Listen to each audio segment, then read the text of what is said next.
now. Title 42 ends tonight, and this morning, crowds are gathered at the border. I'm Lindsay Watts in Washington. Coming up, response by the Biden administration and Congress to expected chaos. Outside with live cam, a ton of humidity this morning, but it's pretty quiet out there. The main focus still on the weekend as far as potential flooding rains. We'll talk to Mike in a moment. Good morning, everybody. It's now Thursday, and that would be May 11th. Thanks for joining us. What an interesting day yesterday as far as the rainfall goes, but I guess it'll be interesting as well, but it'll get really heavy, I guess, coming this weekend. That's right. All I saw was a sprinkle or two, and we're talking like maybe 6. I counted, maybe 7 this morning on my windshield this morning. And that was it. Yeah, and there's nothing being picked up on radar, so it's that light little mist. There's a couple little patches of fog. Pretty much a repeat of what we had yesterday, and there was a lot of sunshine in the afternoon, mid-80s. We're going to make it up to the mid and upper 80s. Probably some folks will be seeing 90, especially along the Rio Grande Valley later on today. And out there by the airport, nothing to really report. No big deal out there. Hints of fog here and there. So we'll just kind of watch out for a couple little patches to kind of form up as the morning rolls on, like yesterday. Temperatures, though, yeah, whole different story. We were primarily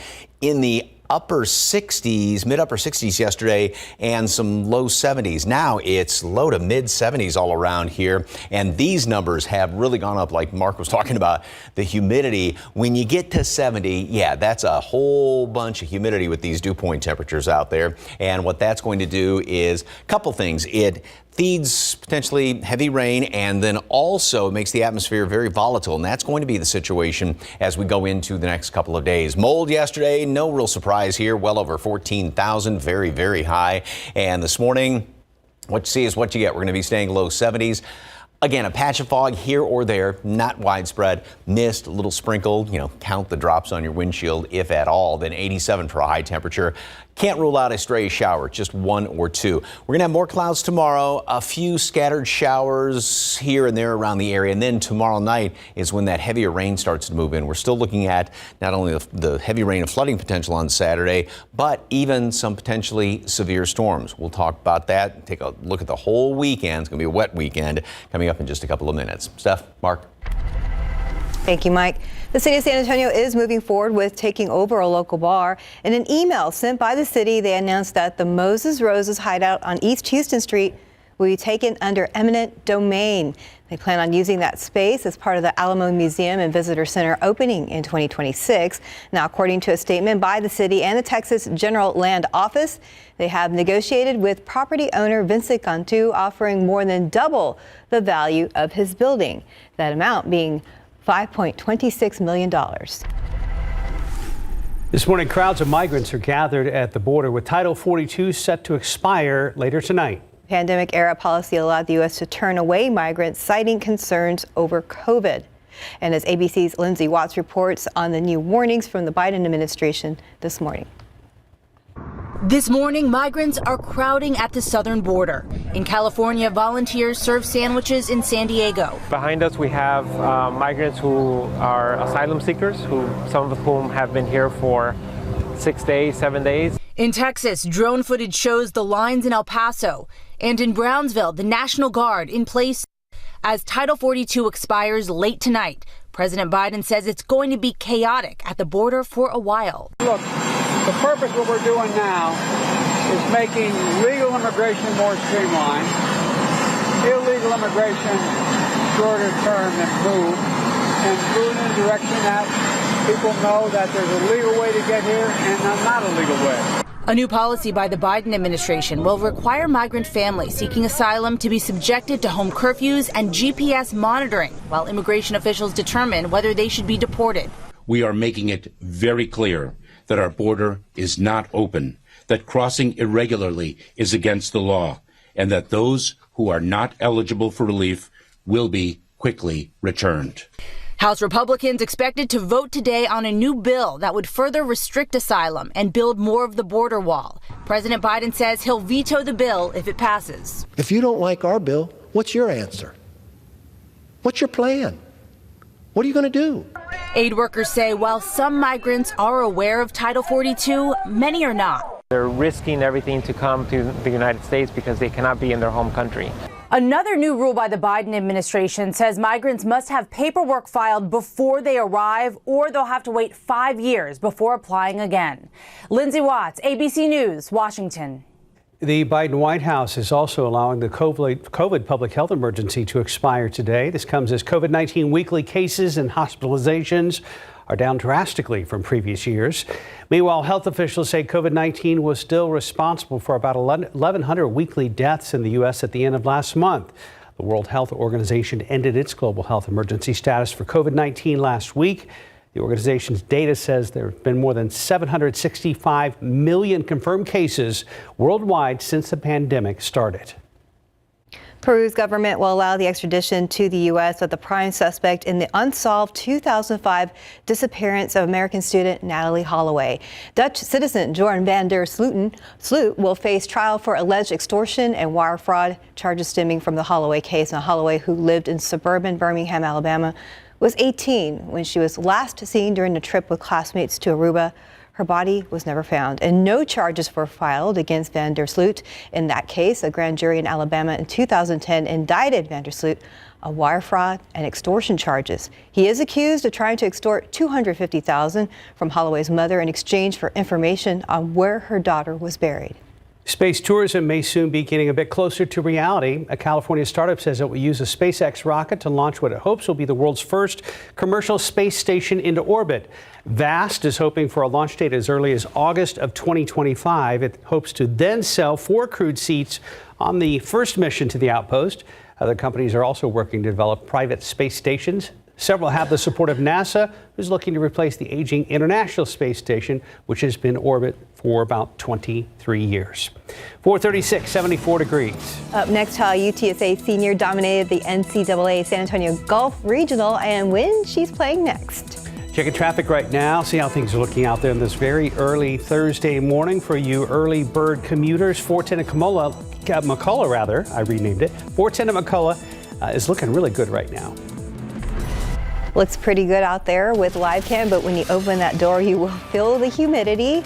It's apparent we will get some rain again, probably the heavy stuff tomorrow, but we're going to check in with all the details with Mike a little later on. UTSA senior golfer Cameron Carrion dominated the NCAA San Antonio Regional, winning by 6 shots, and then her teammates showered her with water to celebrate. She's the first Roadrunner to win an NCAA Regional, locking up her second straight berth to the NCAA Championships. Cameron carded a 4 under 68 yesterday during the final round at TPC San Antonio Oaks course. She wrapped up her round by sinking a 4-foot par putt on 18 in front of her family and teammates. Very cool win for Cam and her family. Me and my dad probably can't even look at each other in the eye right now because we'll just start crying.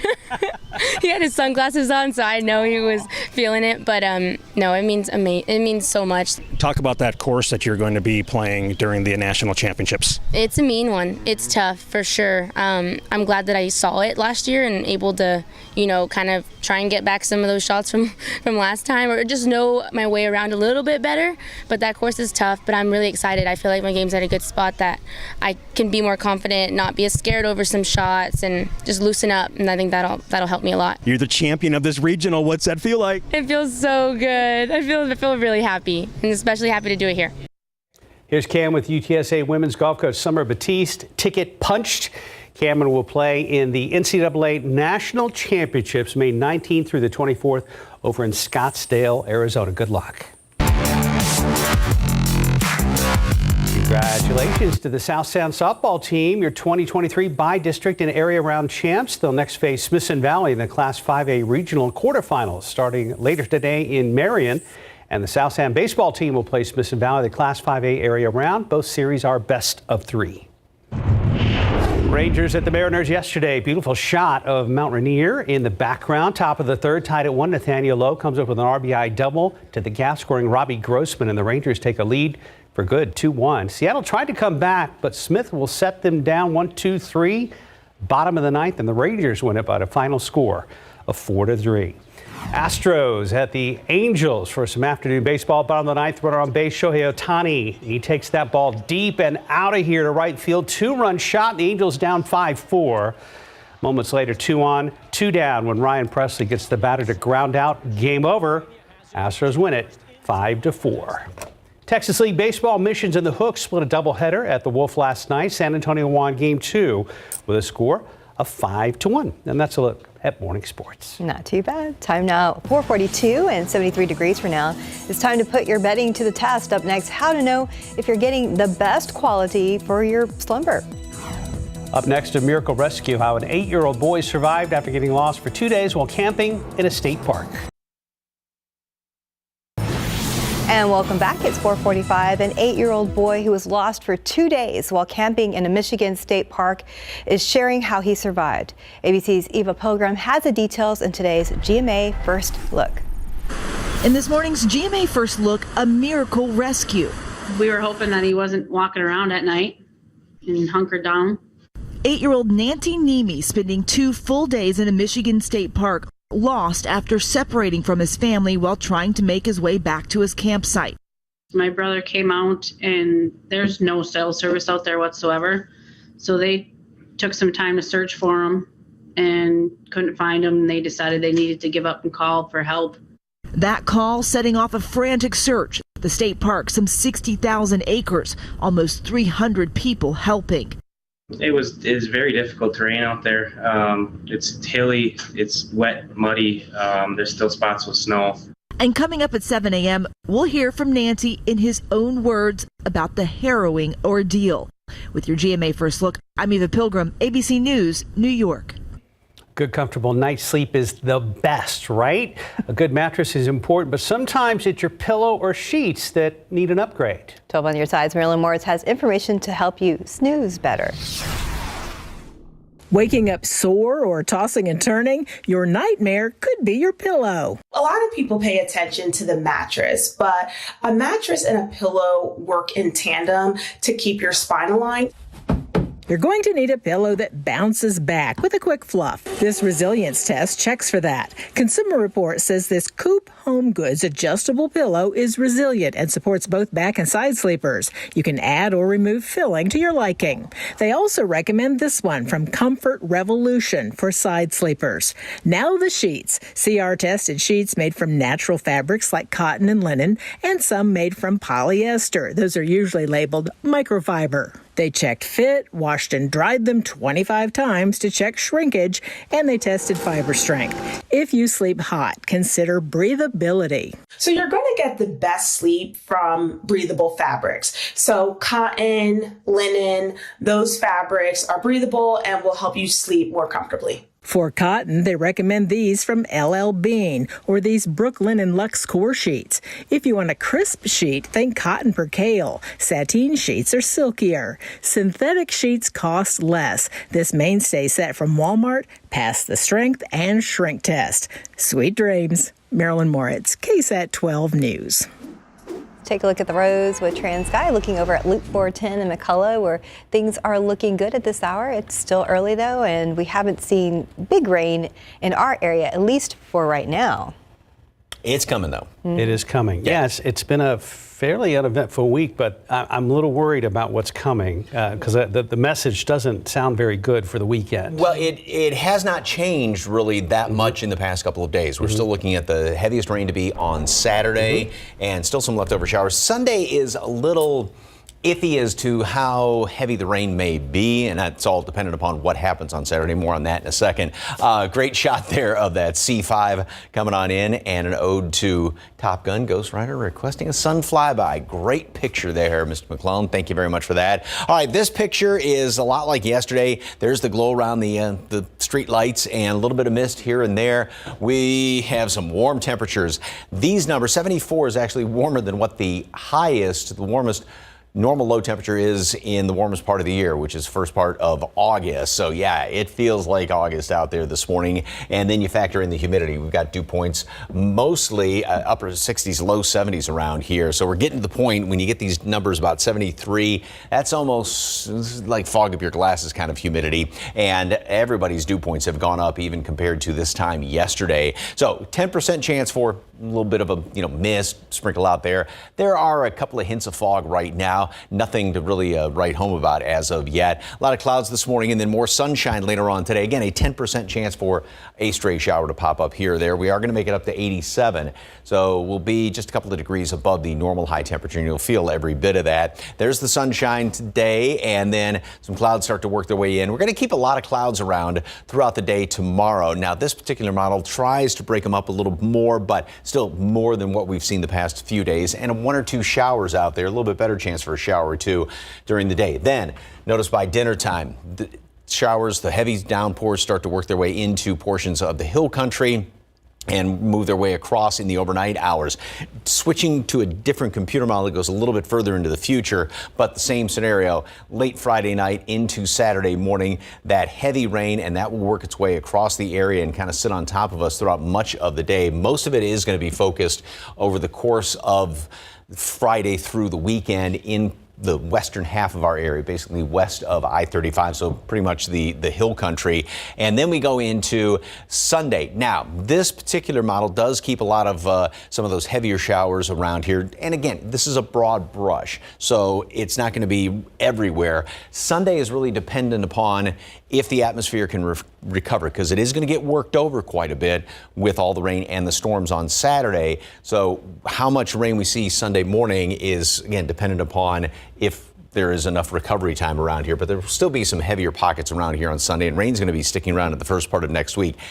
Here's what it looks like as far as rainfall totals. We're still looking at half a foot, maybe even more than that, primarily in the hill country, and even a lot in and around town. Flooding is definitely a threat. We also have the threat for severe weather, not only tomorrow late because the atmosphere is very volatile, but also on Saturday there is that severe threat just because the atmosphere is so volatile. So it is going to be kind of a 1-2 punch, if you will, with not only the flooding threat, heavy rain threat, but also that severe threat over the weekend, especially on Saturday. 80, mostly cloudy skies today, and then we'll see more sunshine, kind of like yesterday. It's going to be hot out there. Now, that's not that far from normal, though, 87, plenty of humidity, 1 or 2 showers possible. More clouds tomorrow, although still some sunshine, slightly better chance for a couple of showers here and there. Then the heavy rain moves in overnight into Saturday, heavy throughout the day on Saturday, mid-70s. Again, there's that severe threat as well. Sunday, yeah, it's still going to be a pretty wet day, not as wet as Saturday. And then rain sticks around into the first part of next week.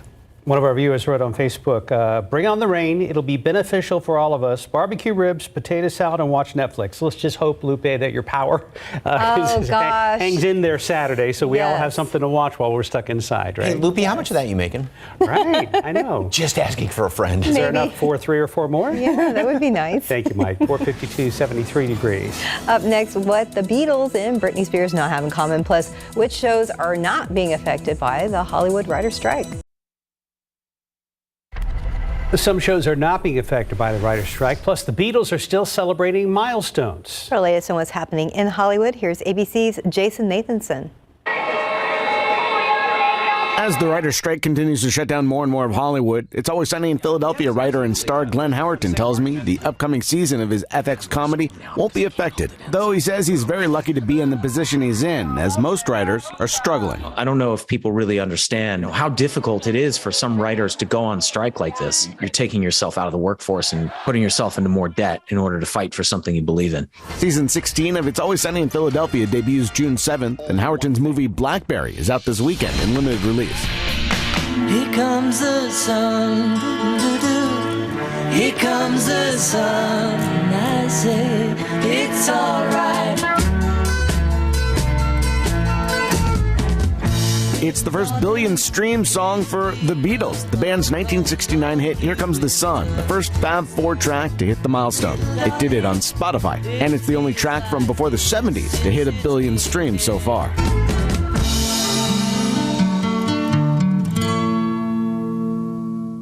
I wanna scream and shout and let it all out. 8 billion reasons for will.i.am and Britney Spears to scream and shout. Their 2012 collaboration, Scream and Shout, has passed 1 billion views on YouTube. Spears' first video to join that rare club. I'll be honest. And singer and actress Sabrina Carpenter turns 24 today. And that's what's happening in Hollywood. I'm Jason Nathanson, ABC News, Los Angeles. Time now is 4:57 and 73 degrees for now. Tonight is the official end of Title 42. We have team coverage live at the border this morning. Ahead on GMSA, the tougher consequences authorities are promising for those who enter the U.S. illegally. Plus, how hundreds are joining the fight against a request to dump more than 1 million gallons of treated wastewater into Helotes Creek. And checking the roads with TransGuide. 410 at McCullough looking great still a half hour later after we first talked about it. Stephen is on assignment today, so RJ Marquez is up bright and early this morning. He is smiling, and that's a good sign. We'll be right back. Live from KSAT 12. Good Morning San Antonio starts right now. As Title 42 ends tonight, many are issuing warnings to those crossing the border. We are making it very clear that our border is not open, that crossing irregularly is against the law, and that those who are not eligible for relief will be quickly returned. Just ahead, how the city of Del Rio, Texas is preparing and how nonprofits are trying to ease the burden. Let's look out there with a live cam. A very humid morning today. We are starting in the 70s already, and things are going to warm up quite a bit. Good morning to you. It's Thursday, May 11th. Thanks for joining us. It's going to get interesting here as far as the rain goes, but right now, at least in our immediate area, it looks pretty clear. Very calm out there right now, Mike, but I'm glad you guys have had the whole week to warn people about the potential for some serious problems this weekend. Yeah, and it's going to be kind of a double whammy as far as what's coming. We've been focusing on the flooding, the heavy rain, which is still in the picture, but also there's going to be a risk for some strong to potentially severe storms on top of that. More on that in a second. 74 degrees right now, about 6-7 degrees above what it was yesterday. Look at that bottom number, dew points at 71. That's a bunch of humidity out there, and that humidity is doing a couple of things. It's going to get squeezed out in the form of heavy rain, and then also makes the atmosphere that much more volatile. That's why we have that flooding threat and the severe weather threat, and that's not for another day or so. 87 today. We're going to be tranquil today, a lot like yesterday. We're going to have plenty of sunshine around here. The aquifer went up 0.7 of a foot. Aquifer should be getting a big old bounce over the weekend and going into next week with the forecast for some rain. Mold is very, very high, and that is going to be staying on the high side with all the moisture around here in the ground. All right, we've got a little bit of fog showing up once again, kind of like yesterday. There could be spits and drizzles here and there as well. 6 miles visibility in New Braunfels, same thing, Port SA. But as you can see, this little batch out there to the west, more around Rock Springs and then down along the coastal plain. So once again, we'll have those patches that start to get a little thicker as the morning rolls on. Everybody, well, with the exception of Los Maples, is in the 70s right now. Feels more like a summer morning out there. And again, all that humidity on top of that. More sunshine today, like yesterday, upper 80s, even a couple of 90s out there. A shower can't be ruled out. Not very likely, sort of like yesterday. Tomorrow, a few more clouds around here, and we'll have a slightly better chance for a few showers during the day. Then those storms start to move in late tomorrow night from west to east. We're still looking at heavy rain on Saturday as well as Sunday. Now, that really depends on how much the atmosphere gets worked over. It can recover, but it's still going to be pretty wet on Sunday with a few showers and thunderstorms around here. And it looks like rain will continue even into the first part of next week. And then on top of that, late tomorrow and also Saturday evening, we do have that severe threat. We're going to get it all worked out, who gets how much rain, where the focus is going to be. That's coming up in just a couple of minutes. Traffic Authority. The man behind the wheel this morning, RJ Marquez, who once drove in the Indy 500, I believe, didn't you? That was a long time ago. Or was that Daytona 500? Yeah, so my earlier days. Yeah. Both, Mike, both actually. Well, yeah, glad to be with you guys on Good Morning San Antonio. Of course, Steven is on assignment, so be able to hang out with you guys and hopefully get you safe where you need to go on this Thursday morning here. Take you outside TransGuide traffic cameras, I-10 Hackberry, things looking pretty good there. I-35 at Cesar Chavez. Traffic moving along pretty smooth in the area as people kind of get in and about in their ways early today. This is a good time. Probably go pick up some coffee. Just picked some up a little while ago. So yeah, definitely waiting for that to kind of kick in a little bit as we take a look at our citywide map, and a lot of green here, so that is good. Did want to let you know about some construction. Don't always usually bring up construction, but I noticed about 10 minutes or so ago that there was a little bit of a delay here north of downtown, the northbound lanes of 281 at Hildebrand. Check TxDOT's their blog post, and they said that there was some construction taking place there on the main lanes. But again, it looks like traffic is now moving along pretty smooth in that area there. But if you have to head out for any reason right now near the quarry area, just keep in mind that crews are clearing out there some construction, and that's going to be taking place through tomorrow up until 5 a.m. So something to kind of keep in mind there. As we go back outside, TransGuide traffic cameras there on the west side, 90 at Couples, traffic moving along pretty good in that area. 410 and State Highway 151, traffic good there. 37 Military, all good so far on the roadways. Mark and Stephanie, back to you guys. Thank you, sir. This morning, CPS Energy crews are trying to undo some of the damage done to airport property by an out-of-control car. The crash left power lines dangling and a utility pole destroyed. Our Katrina Weber is at the corner of Isom Road and Sandu near 281 with a live report. And Katrina, was anyone hurt? As far as we know, the driver was not seriously injured. We've heard from police that they took that person into custody, possibly or on suspicion of drunk driving. Now, what a mess, though, left behind here. We have all kinds of CPS Energy crews, and just within the last few minutes, we saw saws also arrive. The car involved is still there, right? You see those workers here. That is where the car is, just beyond that damaged portion of the concrete wall. This happened about 2 o'clock this morning. From what we were told, the driver somehow lost control, rolled through the concrete wall, and then took out a utility pole, knocking down some of the power lines and cable lines. And so CPS Energy crews have been here ever since. We saw them restring some of the power lines, but they are working all up and down this street. This is Sandow, and as a result of airport police have some of the lanes here closed. They've been trying to direct traffic around this area as CPS Energy crews continue their work. It looks like they still have a lot of work to do because they're going to have to replace that pole right there where they're standing. Somehow, someone is going to have to try to get that car out of that part of the airport property, and then I guess the repairs will have to be made as well to the wall and the fence that were taken out. So looks like this could be going on at least for a little while as CPS Energy crews and others work here to repair all this damage. Reporting live on the north side, Katrina Weber, KSAT 12 News. Thank you, Katrina. Preparations along the border are underway as the countdown to the end of Title 42 continues. President Biden says it is going to be chaotic at the border for a while. However, a new policy by the Biden administration will require migrant families seeking asylum to be subjected to home curfews. And meanwhile, our John Paul Barajas is in Del Rio. He says as the rule nears its end, people are already lining up in northern Mexico to come into the U.S. Del Rio officials tell us there's about 29,800 potential crossers, not just in Mexico, but in or around the Del Rio sector. They're most likely going to be crossing either here, Del Rio, Laredo, or Eagle Pass. All of this, as it's said that there's more than 150,000 migrants lined across northern Mexico in either shelters or on the streets ahead of the end of Title 42. Everybody is basically in uniform and on alert. So if something happens and the border is overcome, we're going to activate, and we're going to have everybody in the department react to it. It's all hands on deck. Del Rio Police Chief Frank Ramirez tells us they're optimistic but preparing for the unknown of just how many migrants will cross the border once Title 42 is lifted.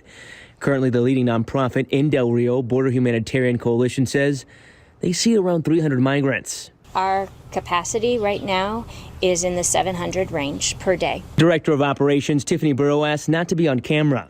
But this is where migrants who come to Del Rio are dropped off, assisted, and provided food and drink. At 2 p.m., it was empty. That's because it's not an overnight shelter. The goal here, get migrants to the next leg of their trip, sometimes San Antonio, as fast as possible. They have one objective while they're here, and that's to finalize their transportation to their destination. It's important for them to realize that there's no overnight shelter in this city or this county. City officials tell us they have city-owned buildings capable of turning into overnight shelters if Del Rio sees too many migrants all at once. The city and the nonprofit have also improved facilities ahead of the end of Title 42, such as electrical, plumbing, fencing, and a pavilion for shelter either rain or shine. She and Chief Ramirez are hoping for the best, but there is still concerns. Processing from apprehension all the way to release, they're looking at about 51 hours. So they're trying to shorten that the best they can, but still, 51 hours is still a pretty good amount of time for each person. Now, only time will tell how many migrants actually cross through the Del Rio sector once Title 42 is lifted. But local officials we spoke to said they feel the best prepared that they can be given the situation at hand. As for the nonprofit, they say if anyone can donate or wants to donate, they can do so by going to their website. We'll have a link to their website on our website, KSAT.com. In Del Rio, John Paul Barajas, KSAT 12 News. If you still have questions about the end of Title 42 tonight and what it means going forward, we have a complete explainer posted for you online at KSAT.com. The students of the Uvalde CISD are planning a walkout today. This news coming from district officials in a letter to parents. Now, the walkout is being organized on social media due to the ending of Title 42 that limited the number of migrants who can seek asylum and related to the Robb Elementary mass shooting. Parents are told to sign their students out of school to participate in this walkout, and students who leave without permission could face suspension for 3 days.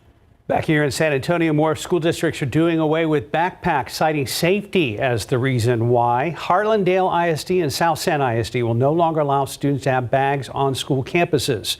This policy for both districts will go into effect on Monday. Right now, 5:10, 73 degrees. Google is getting into the foldable phone trend. Up next, when you can get one and how much it will cost you. Hasn't even started yet and already is facing criticism. Up next, why some say a proposed housing development could have a negative impact on our water. And a humid start to your day, starting in the 70s this morning. Get ready to deal with the rain this weekend, and it's going to warm up quite a bit today. We're going to check in with Mike for all those details coming up. Hundreds are joining the fight against a request to dump more than 1 million gallons of treated wastewater into Helotes Creek in northwestern Bexar County. The creek feeds into the Edwards Aquifer recharge zone where our drinking water comes from. Now, the Texas Commission on Environmental Quality will determine whether or not the permit will be granted. Hundreds of people have spoken out already against it, saying they fear it will impact the environment as well. The Greater Edwards Aquifer Alliance is joining forces with the city of Gray Forest to contest the permit. But they say this is just one of the many permits that they're contesting as development continues to grow along the I-35 corridor, which is near the recharge zone. We do not pre-treat that water that comes from the Edwards Aquifer wells. It's so clean that they just pump it up. They put some, fluoride and a little bit of chlorine in it and it comes right to our taps. Lennar Homes has plans to build 2,900 houses north of Gray Forest if the permit is approved. We'll keep you posted. 5:15, 73 degrees. Ahead on GMSA, how Twitter is making direct messages for verified users more secure. Outside with TransGuide right now, taking a look at the camera out there at 90 at Meadow Creek, and there's at Military Drive. Roads are dry. That will not be the case in just a couple of days. We'll check in with RJ and Mike coming up right around the corner. You're watching GMSA on Thursday. I'm so glad we did this. I'm so glad we did this. I'm so glad we did this. I'm so glad we did it! I'm so glad we did this. Life is for living. Let's partner for all of it. I'm so glad we did this. Edward Jones. My cholesterol is borderline. I figure I can worry about it or do something about it. Garlic helps maintain healthy cholesterol safely and naturally. It's odor and taste free with guaranteed potency. I'm taking charge of my cholesterol with Garlic. It's hard to run a business on your own. Make it easier on yourself. With Shopify, you can have everything you need to streamline your shipping, returns, and product storage so you can focus on growing your business. Start your journey with a free trial today. Hi there, welcome back. We're checking in with RJ Marquez. Yeah, guys, glad to be with you on this Thursday morning, filling in for Steven Cavazos, and things looking pretty good out there right now. Not much to sort of deal with, but again, as we mentioned, as the week goes along And as we head to the weekend, it's going to be a little bit busier, definitely out there on the roadways. But taking you outside with TransGuide traffic cameras, things looking smooth right now along the San Antonio roadways and our area. 281 at Grayson there near the Pearl, things looking pretty good. And 90 at Nogalitos, things looking good out there as well. As we take a quick look here at our citywide map, and again, nothing big to speak of at the moment. I do want to keep on bringing this one up here, though. This construction that's taking place on the northbound lanes of 281 at Hildebrand Road. So I've been looking at our traffic maps, and they've been kind of going back from yellow to green and then back to yellow. So it seems like there's still a little bit of a traffic buildup in this area right now, and it's still showing up on TxDOT's incidents page. But again, this is just construction that's taking place there near the zoo. Again, Hildebrand Road at 281. So hopefully crews are going to be clearing this out here in the next couple of minutes. Again, there's not an accident or crash there. It looks like it's just construction. Now, we do want to mention this right now. 281 North San Antonio there. We have some asphalt work that's going to be taking place through the weekend. This is going to be hampering kind of our morning commute and early afternoon, 9 a.m. to 3 p.m. Alternating lane closures there on the frontage roads in both directions out Bavardi Road. We know there's a lot of construction taking place out there, so that is something to just kind of keep in mind if you're planning to head out, maybe go pick up mom a gift or something here in the next few days. So again, quick look here, TransGuide traffic cameras, things looking pretty good there. We saw this camera earlier, 281 Grayson, things looking good in that area there as well. And I think now we're going to check out how things are looking outside. Mike, oh, look at that picture you have there. Very nice. This was from Tuesday. Of course, we had some of those little sprinkly showers throughout the course of the day. Picked up 1/4 of an inch of rain. Not bad. Look at how green the grass is. And I was just thinking of that, looking at the grass.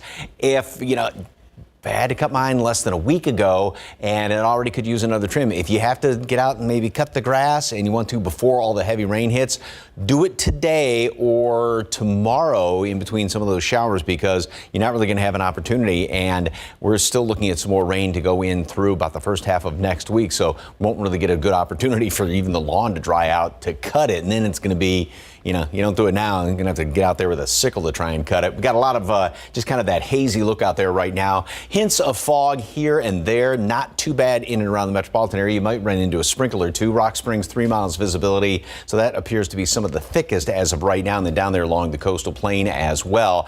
10% chance for a little bit of mist, a couple of specks on the windshield, something like that. We will see more sunshine later on today, like yesterday. Still can't completely rule out a stray shower here or there. Not very likely.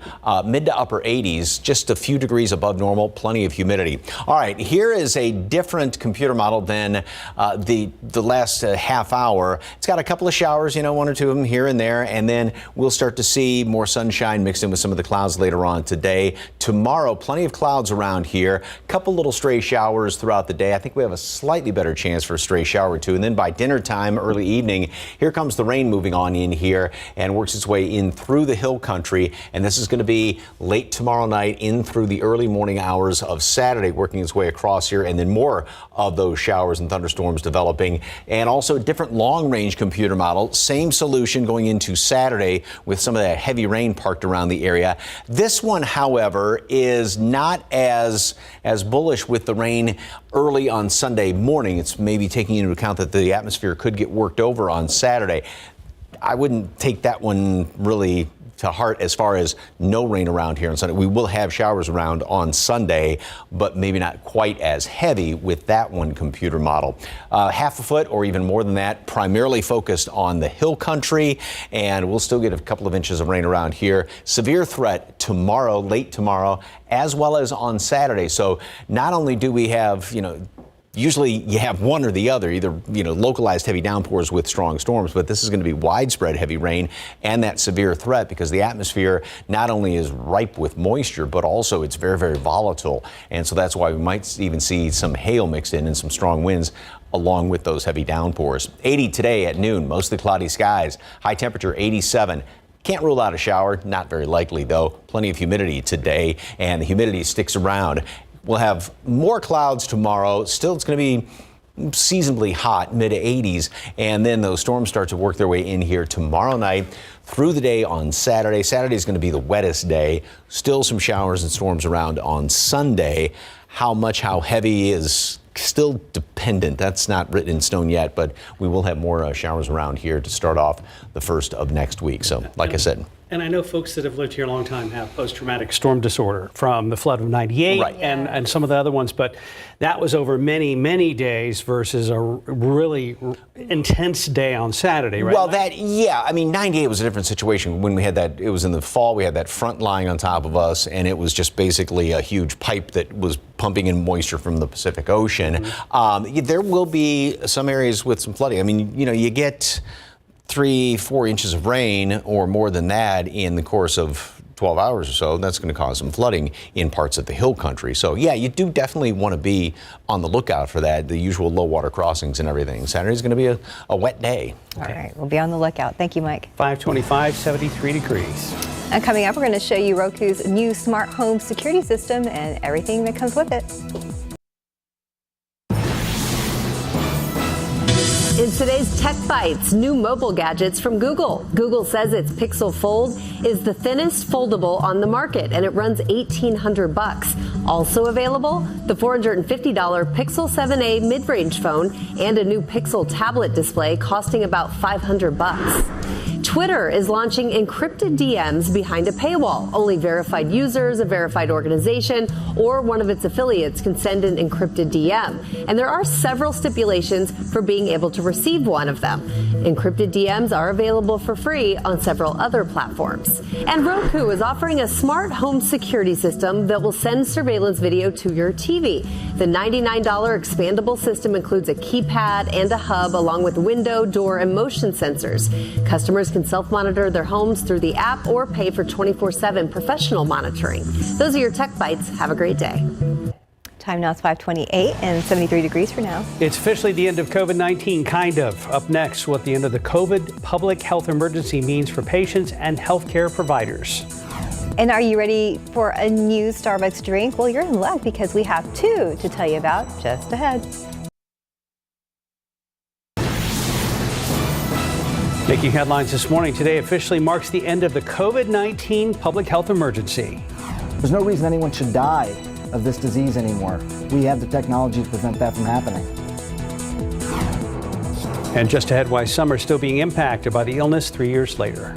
And here at home, let's look out there with live cam. 73 degrees to start your day. When you open that door, you're going to feel the humidity. And we're going to be checking in with Mike right now about all those rain chances. And good morning. It is Thursday, May 11th. Yeah, that humidity kind of smacked you upside the face this morning. It really did. It was different from yesterday. I like for sure. the description. It pushes back. It pushes back. Yeah. Go back in your house. That's the most humid we've heard in a long time. Did your glasses fog up? No. When you walked I was going to say foggy windows. That's the biggest indication. Yeah, foggy. So almost like window dripping kind of humidity. So, and that's feeding or going to feed potentially heavy downpours. And then also it makes the atmosphere very unstable, very volatile. Best way to describe it. And that's why we not only have the risk for heavy rain as we go into tomorrow night, Saturday, but also a severe threat. More on that in a second. First of all, outside you can see that glow around the street lights right there.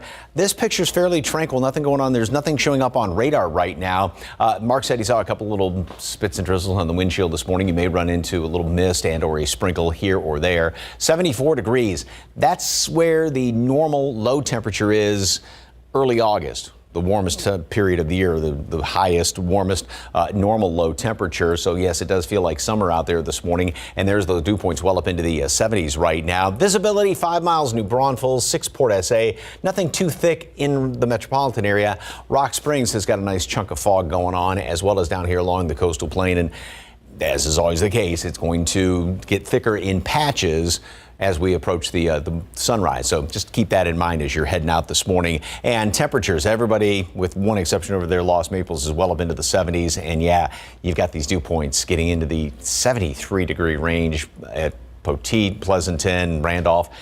That's fog up your glasses kind of humidity. Mold is on very, very high. Really went up there, more than 14,000. Updated count comes out about 7:30 this morning. Couple of showers, 1 or 2 of them. 87 high temperature today, which is just a few degrees above normal. So it is going to be warm and steamy. Going into the weekend then, we're talking about that heavy rain. We're looking at widespread 4 to 6 inch amounts, especially 35 west of there. And then there are going to be those pockets where it's even more than that. So yes, flooding is definitely going to be a threat, a risk on Saturday. We'll talk about the rest of the weekend, Mother's Day specifically, coming up in just a couple of minutes.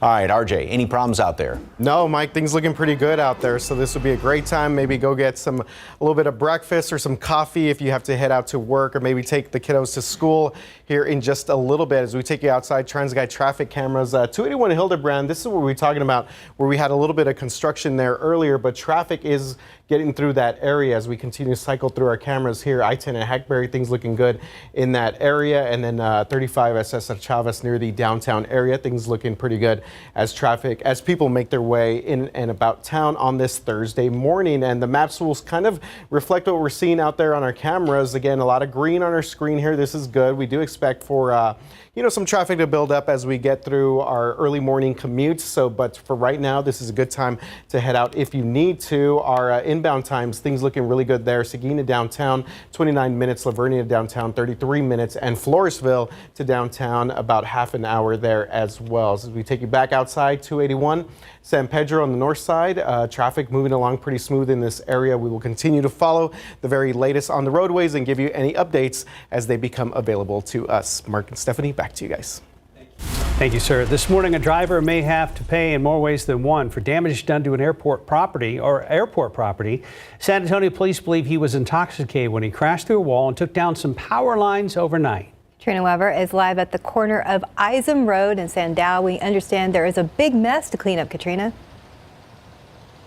Yeah, you said it. We've got a smashed concrete wall and also some power lines that have come down and utility poles that have been damaged. All of it, or at least the second part of that, being addressed by CPS Energy crews. We have several trucks all up and down the street. This is Sandow Street. You can see airport police have this area blocked off. Now, the car that caused all this is still here at the scene, but you can't really see because it's behind all of these trucks. But let me give you a look at the video, and you can see how it is overturned. Police tell us that it rolled right through that concrete wall, hitting the utility pole and bringing down power lines on what is part of the airport's property. This happened about 2 o'clock this morning. Now, the driver did not suffer. It did not appear he suffered any serious injuries. He did have what looked like maybe a head wound put through the paces by police officers with the DWI Enforcement Division. They put him through tests here, and we saw him then handcuffed at the end of that and taken away. So it looks like he may be facing some charges. According to police, he's also responsible for all of the damage that was done here. No word on how long this might take, but we do see some of the equipment that has arrived. It looks like CPS Energy workers are going to be replacing the pole before they can restring the power lines that have come down. Now, as far as we know, there are no major power outages in this area. We had a few earlier, probably just affecting the businesses locally, but right now it looks like there aren't any power outages. At least they've been able to restore the electricity to anyone that was affected by this. Reporting live on the north side, Katrina Weber, KSAT 12 News. President Biden is rolling out new rules for migrants seeking asylum at the U.S.-Mexico border. Under the new rules, migrants who cross the border illegally will be prohibited from entering the U.S. for 5 years and could face charges. Our team is on the ground right now in Eagle Pass. Alyssa Cole has more from there this morning. We spoke with Congressman Henry Cuellar, who represents a large portion of the southern U.S.-Mexico border, just north of Laredo, all the way south down to Rio Grande City. He tells us the Department of Homeland Security is taking action ahead of Title 42 expiring tonight. Part of the plan is manpower and support. The Biden administration is sending 1,500 troops to the border from the Department of Defense between El Paso and Brownsville. These soldiers will assist agents with data entry, transportation, and other operational needs. It is important to note the soldiers will not detain, stop, or process migrants and asylum seekers. Under federal law, the military cannot carry out civilian law enforcement, which includes immigration enforcement. They will, they'll carry their rifles, but it's only for defense. They're not going to be Border Patrol. They don't have law enforcement authority. Leaders along the border are anticipating a big pull on their resources, including towns like Laredo, where the mayor is not expecting a big spike in crossings but a big spike in migrant transfers to his city. We will get all the referrals from all the other places to process them here. So Laredo has limited resources. We have 2 NGOs that can hold about 1,500 persons, but we're anticipating many more will come. And that was our Alyssa Cole reporting. If you still have questions about the end of Title 42 tonight and what it means going forward, we have a complete explainer posted for you online right now at KSAT.com. On January 31st, 2020, COVID-19 was declared a public health emergency here in the United States. Now the Biden White House is not going to renew that declaration for a 14th time. CNN's John Lawrence reports. For more than 3 years, the COVID-19 pandemic has affected aspects of everyday life for people worldwide. The United States got hit particularly hard by this pandemic. There's all sorts of reasons for that. But one of the big ones is that we were not very healthy going into this pandemic. But the disease's grip on the globe is going away as the Biden White House is allowing the COVID public health emergency to expire Thursday.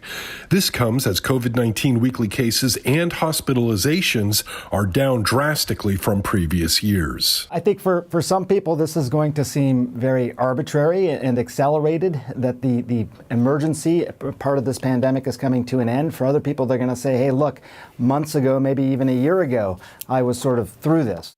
While this is a milestone moment, health officials, including CNN's chief medical correspondent Dr. Sanjay Gupta, say COVID-19 was still responsible for around 1,100 weekly deaths in the U.S. at the end of last month. That's about 55,000 a year that would die if those numbers stayed the same, which is basically a really bad flu season.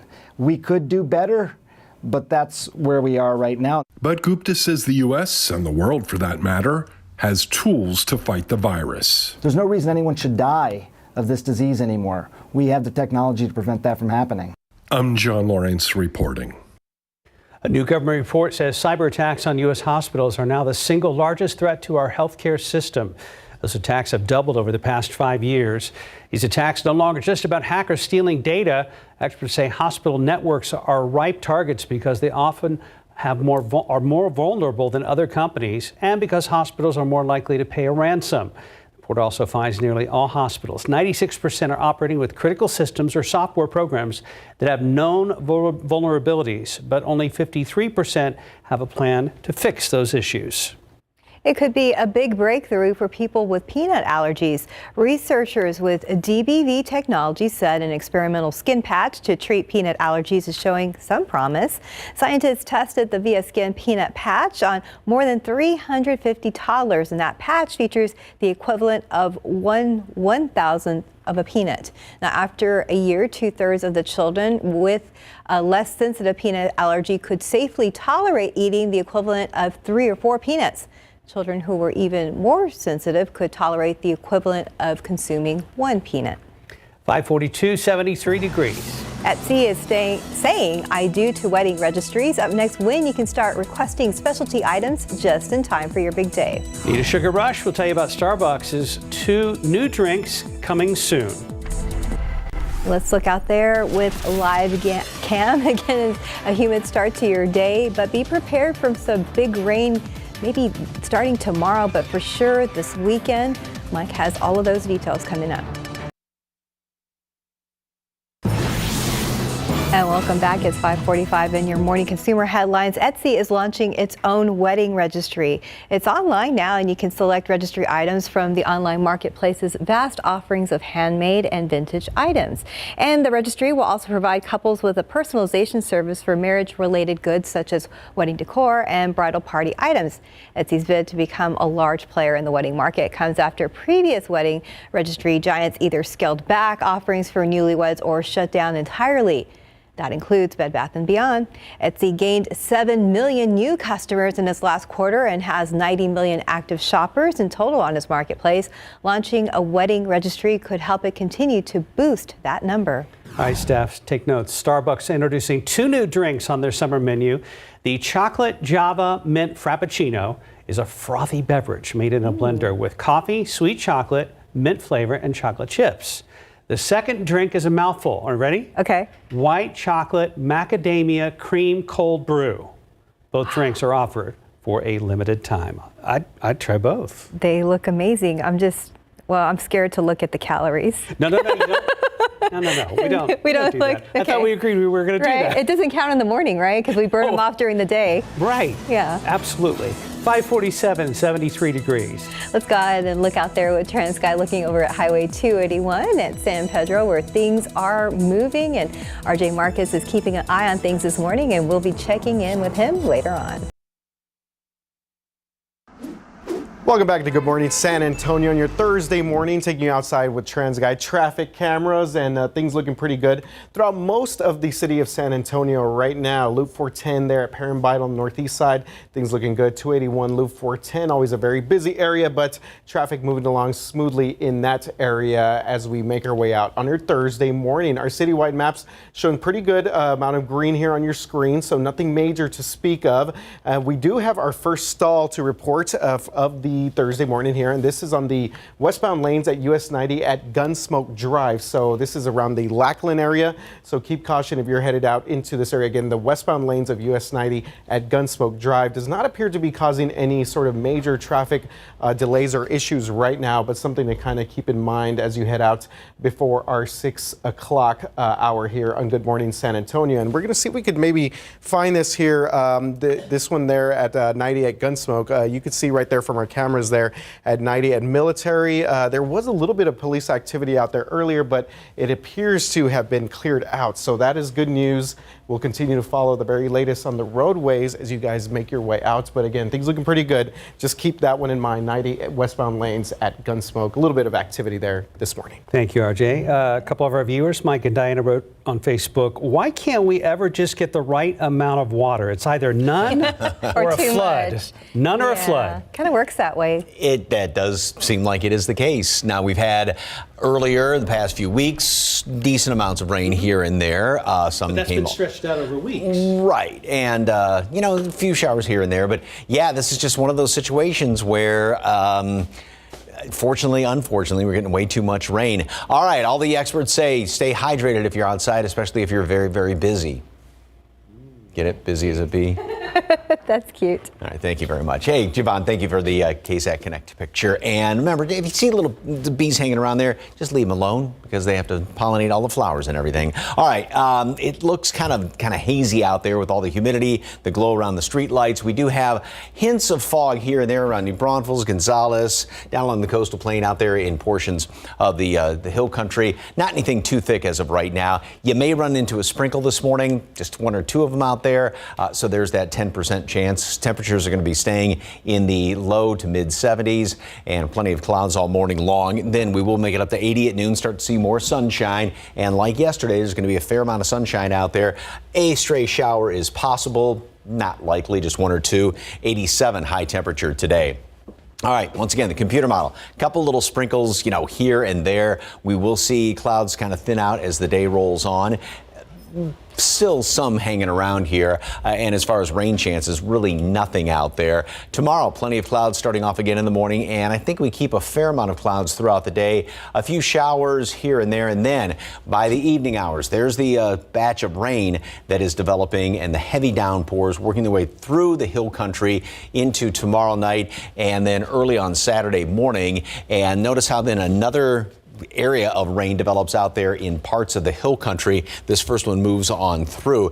The brunt of the rain is going to be in the western half of our area. Now, different computer model, and as I put this into motion, watch how everything sort of moves in a, I know it's hard to do when I just stop it every hour or so, but in a counterclockwise direction. Remember a couple of days ago, there was that low that was sitting on top of us and all the rain, was going in different directions around here, spinning around that low. That's going to be the situation again this weekend. That's why we have this chance for very, very heavy rain, because it doesn't move very quickly. This thing's just sitting right there, spinning around, feeding off a whole bunch of moisture in the atmosphere. And that's why we will continue to keep rain around here. Now, the chances for rain on Sunday, best opportunity, of course, heaviest rain is going to be Saturday. Sunday is very dependent upon what happens on Saturday and if the atmosphere can recover from all of that just because it's going to get pretty worked over. So that's still kind of an iffy situation. But we are looking at anywhere 4 or 6 inches of rain, half foot of rain, and isolated amounts,